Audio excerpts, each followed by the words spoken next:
I felt like no one could understand the pain that I went through, the sin that I've committed, the shame that I was under, and that I was always going to be feeling this, no matter how hard I tried.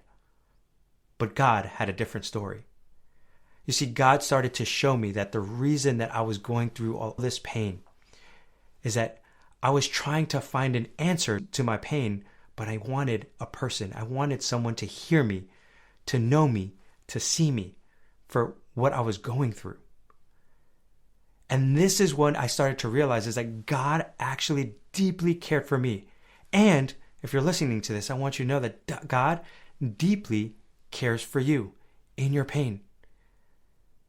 Because if there's one thing I know about shame, that sin has been committed, when you feel isolated, when you feel completely abandoned by the world, you want someone to just look at you in the eye and say, I see you, I hear you, and I know you.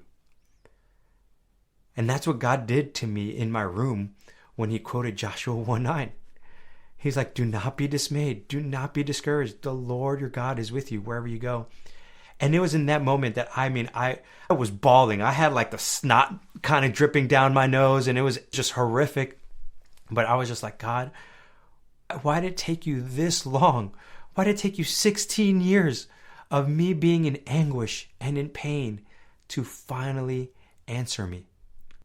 And you know what? It was one of those miraculous moments where I started to realize, like, man, God was probably trying to speak to me, but because of my anger and my pain, I was just pushing him away. I did not want to hear him.